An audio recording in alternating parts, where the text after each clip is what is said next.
আসসালামু আলাইকুম। Hello, welcome back to my channel yummy blog. কাছের এবং দূরের, দেশ এবং দেশের বাইরের যে যেখান থেকে আমার ভিডিওটি দেখছেন তাদের সবাইকে অসংখ্য ধন্যবাদ। আজকে এই যে ব্যালকনির এই নাজেহাল অবস্থা, কয়েকদিন পানি দেওয়ার জন্য কেমন যেন গাছগুলো মরে যাচ্ছে অবস্থা। গ্রামের বাড়িতে একদিন পানি না দিলে কোনো সমস্যা নেই, কিন্তু ঢাকা শহরে একেবারে বেহাল অবস্থা হয়ে যায়। গাছগুলো দেখুন কি নাজেহাল অবস্থা হয়েছে। কয়েকদিন আগেও কিন্তু সজীব ছিল, নয়নতারা গাছটা প্রায় মরেই যাবে এরকম অবস্থা হয়েছে। একটু একদিন পানি না দিতে পারলেই এগুলোর অবস্থা খারাপ হয়ে যায়।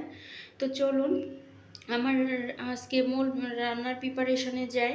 আজকে আমি খুব সহজভাবে নতুনরা যেভাবে ডিম ভুনা করে সেভাবে আমি আলু দিয়ে ডিম রান্না করব। তো এক চুলায় আমি ডিম এবং আলু সেদ্ধ বসিয়ে দিয়েছি। এখন অন্যদিকে এই যে কড়াই বসিয়ে দিয়ে এর মধ্যে তেল এবং পেঁয়াজ দিয়ে দিলাম, সাথে রসুন কুচিটাও দিয়ে দিলাম। খুব সহজভাবে যেহেতু ভুনা করব, ওরকম কোনো কিছু না। লবণ দিয়ে দিলাম পরিমাণ মতো, যাতে পেঁয়াজ রসুনটা খুব সহজেই সফট হয়ে আসে, নরম হয় এবং ভাজা ভাজা হয়ে আসে। এই জন্য ফাঁকে দিয়ে কিন্তু আমি কাঁচামরিচও দিয়েছি 2-3টা, একটু কাঁচা কাঁচা ফ্লেভার আসবে এই জন্য। আমি যে এখানে কিন্তু জিরা দিয়েছি সামান্য পরিমাণে, এটা ফোড়ন হিসেবেও দিতে পারেন, আবার অনেকে ভেজে গুঁড়া করে দিলেও দিতে পারেন, কোনো সমস্যা নেই। তো এই যে আমি কিন্তু বাদামি করে ভেজে নিলাম। যখন একটু ভাজা হয়ে যাবে এর মধ্যে একটু ঝোলের পানি দিয়ে দিব। ঝোলের পানি দিলে হয় কি, পরে যে আমি মশলাটা অ্যাড করব এই মশলাটা পুড়ে যাবে না। এখন পরিমাণ মতো হলুদ গুঁড়া দিয়ে দিলাম, শুকনো মরিচের গুঁড়ো দিয়ে দিব, এরপর দিয়ে দিব ধনিয়া গুঁড়ো। সব মশলাই কিন্তু দেওয়া হয়েছে। এখন নেড়ে চেড়ে নিব।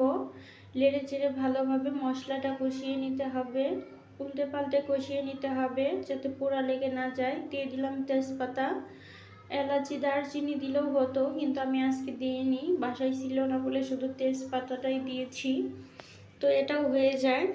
তো এখন আমি আগে থেকে কেটে ধুয়ে রাখা আলুগুলো দিয়ে দিলাম। এটা কিন্তু সেদ্ধ আলুই ছিল, কিন্তু আমি সেদ্ধটা কম করে রাখছি যাতে এই যে আলুর শেপগুলো একটু কোনাচ্ছে কোনাচ্ছে হয়, এই জন্য আমি কেটে দিয়েছি। এটা সেদ্ধ আলু, অতক্ষণ রান্না করতে হবে না, অল্প কিছুক্ষণ কষিয়ে নিলেই হয়ে যাবে। আর ডিম তো সেদ্ধই আছে, একেবারে কয়েক মিনিটের ভিতরে ঝটপট হয়ে যায় এভাবে রান্না করলে। আমি ভালোভাবে উল্টে পাল্টে নেড়ে চেড়ে দিচ্ছি, কষিয়ে নিচ্ছি যাতে খুব ভালোভাবে মশলাগুলো আলু সহ কষানো হয়। কষানো হয়ে গেছে, আমি কিন্তু একে একে ডিমটা দিয়ে দিচ্ছি। এই যে 3টা ডিম দিয়ে দিলাম, 4টা ডিম সেদ্ধ করেছিলাম, আমি একটা খেয়ে দিয়েছে সে আগেই একটা খেয়ে নিয়েছে, এই জন্য 3টা হয়ে গেছে। তো সমস্যা নেই। এই যে এভাবে কিন্তু আরও একটু ভালোভাবে নেড়ে দিতে হবে। ভালোভাবে নাড়লে ডিম আলু মশলা সব কিছুই